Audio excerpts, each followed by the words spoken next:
Hey guys, thanks for joining me. This is Jason with Outdoor Adventures, and today we're finally going to talk about buying a backpack. You've probably been waiting for this quite a while if you've been following the series, and I did this for a reason.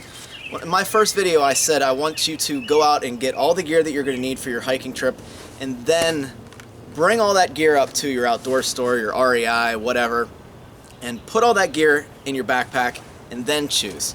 The reason I did this is because a lot of people buy these huge backpacks. We're talking 70, 80, sometimes even 90-liter backpacks, and it's for a weekend trip, it's just simply not necessary. You're going to be spending a lot more money here. For one, you're spending a lot of money and you're only going to be using part of your pack, and two, you're spending a lot of money and you may want to downsize to a smaller pack. Right here I have a 48-liter Exos. This is great for a full week for me and weekend trips, and 1 to 2 day winter trips. This is what I use, and it's been great. Right now I have it filled up to the capacity with a couple of quilts that I have not compressed in here. So without further ado, let's get started. The first thing you want to do is you want to go get sized. I recommend you going to get sized at like a REI or any other outdoor store near you that does the sizing. You just have to check with your store. If you can't find a store that will do the sizing professionally at the store, you need a friend, or you need to be super flexible. Now, most manufacturers list the torso length of their backpacks on their manufacturer website for their product. And that means you're going to put your neck down, you're going to take your finger, and you're going to find the vertebrate bone in your spine that protrudes the most. That's called your C7 vertebrae. You're then going to put your hands on your hips, and right where that bone is to the front of your body, the top of your pelvic bone, that is going to be called your iliac crest. You're going to follow that bone behind your back, and you're going to measure from your C7 down to your iliac crest, where your iliac crest would be in the back of your back. That's going to give you your torso length, and that is extremely, extremely important. If you get this size wrong, your backpack is going to be uncomfortable. So I've already sized my back. I got it professionally done at REI. They know what they're doing. They have a little piece of plastic that they'll put on your back, and they'll measure everything. They'll tell you exactly what to get. Like I said, if you don't have an outdoor store that measures your back, get a friend and get a tape measure and measure it yourself. So this pack, this Osprey Exos, is sized to fit my body. So I'm going to put this on. Now before we talk about the capacity of the backpack, I want to make sure that the backpack fits you first, okay? So a couple parts that we need to talk about first is we have your hip belt strap, we have your sternum strap, we have your load lifters, and we have some compression straps on the back, which we'll get to at the end of the video. You want to make sure the padded portion of the hip belt is over top of your iliac crest. This pack is perfect for me. My iliac crest is right here, and that's right where the padding of the hip belt comes from me. So I'm just going to buckle this, and then I'm going to crank it down. Now, most people think, especially when they're getting started with backpacking, is they think that most of their weight should be supported by their shoulders, just because that's, when we were in school, that's just what we did. That's how we carried our school backpacks. That is not the case. You want about, I'd personally say, an 80% to 20% split.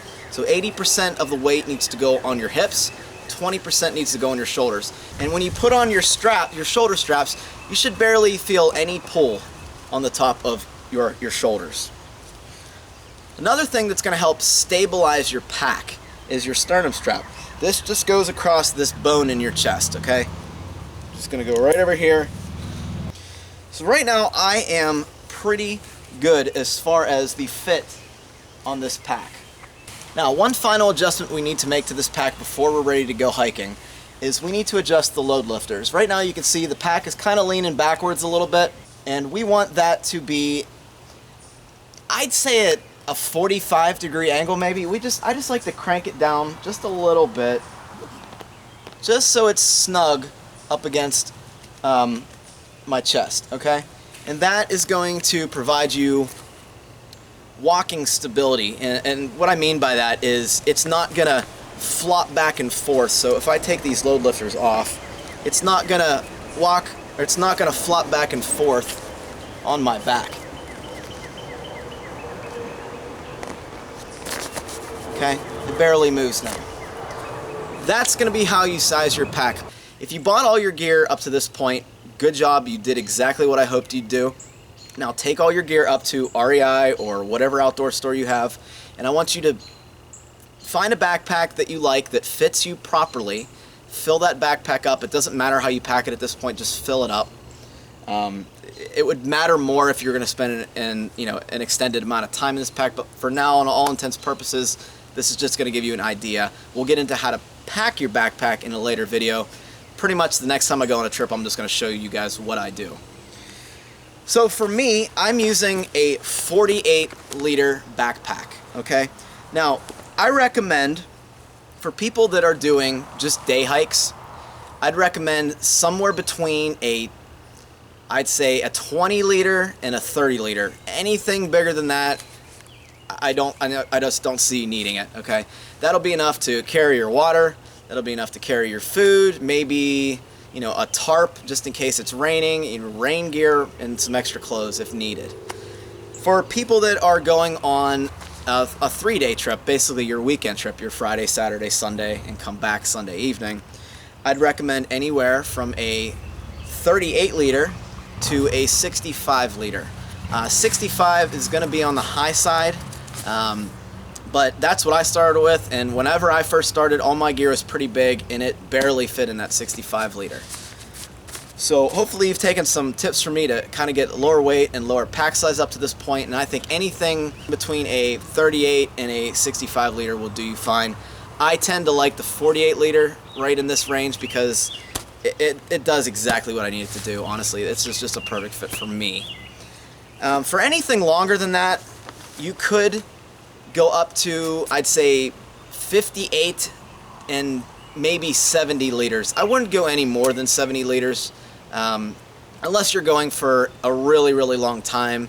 And if you're going for a really long time, hopefully you have resupplies where you're not carrying all of your food and all of your water all at one time. So there's really, I'd even say, no real reason to get a 70-liter pack, especially not right off the bat. More than likely you're going to start with overnights and you're going to lead up to like a weekend trip, maybe throw a week-long trip, you know, a 6 or 7 day trip in the mix every now and then.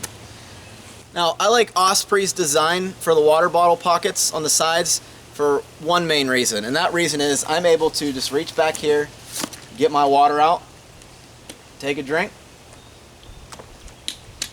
cap it back off. I'm able to grab this little mesh part, and I'm able to put the water bottle back in the pack without having to first take it off and then get my water bottle. Now, another thing that I like to look for in a pack is I like to have a top lid. Now, a top lid is just this piece that goes over top of the main compartment of the backpack. So you can see here is the main compartment, and this is the top lid, this little flap. Now, the reason I like this is, for me, when I film YouTube videos, I just put all my camera equipment in here. Another reason I like having a top lid is because whenever I'm hiking, I like to keep my snacks up here. Easily accessible. I can actually get in this little pocket while I'm hiking without having to take the backpack off and stopping. And I just like to get my food and then zip the pouch back up. Now, for me, I like having the top lid. It's not necessary though. For instance, you can look for a pack like this Exos that has a removable top lid, and you can take it off whenever you're not using it. Now, another thing I really like about the pack, and I think that you should also look for, is a nice mesh pocket in the front. This is very useful for drying out wet clothes, putting in your dirty rain fly, or your wet rain fly, or a tarp, and you can kind of keep it away from all the main gear in your main compartment. Now, another thing you need to know about packs is they have these things right here. These are compression straps. Now, some are larger than others. These are actually pretty little because they're trying to save weight on this pack. But you want to make sure you crank these down, and this will stop the gear from swaying as you're hiking. And some packs will have more compression straps than others, but I'd say get a pack with at least 2 compression straps, one on each side. because it's very, very useful. Say you don't want to carry water bottles. They do make water bladders, which we talked about in an earlier video. And what you'll do with that, you'll see that I have this little yellow little pouch right here. Now that is for a water bladder, okay? So what you do is you put your water bladder in here, and then on either side I have these H2O little ports on the backpack on both sides. Okay, so I have one there and I have one over here. And what you'll do is you'll take the tubing from the water bladder and you will just fish it to the outside, right where my thumb is right here. Now, like I said, this pack only has the main compartment and the top lid and the mesh pouch. That's good enough for me. There are other packs where you have a zipper down here where you can easily get out your sleeping bag or your quilt or your sleeping pad without having to take everything out of your pack first. I had that on my Osprey Atmos 65. Worked out perfectly well. However, I realized that usually my quilt and sleeping bag and sleeping pad were the last things I ever took out of my pack, so I really didn't need that. So I'd say a sleeping bag compartment is really not necessary.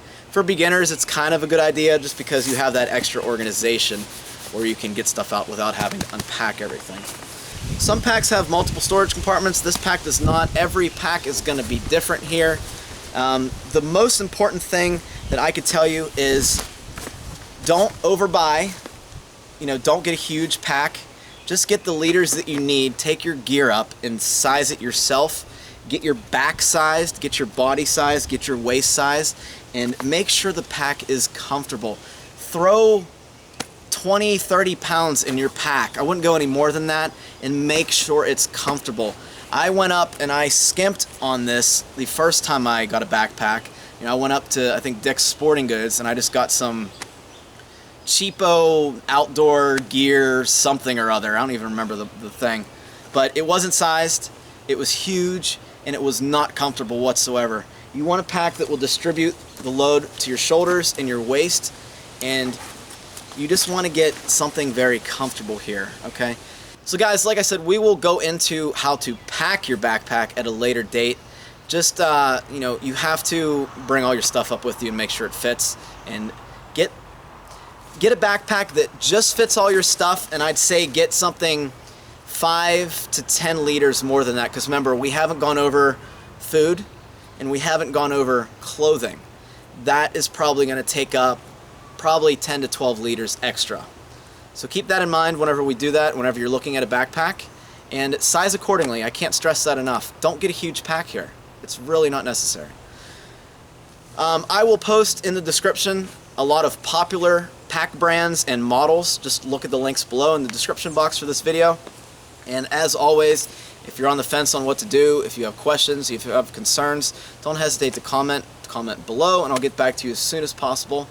Thanks for watching, guys, and I hope this helps somebody. Good luck in your search for the perfect backpack.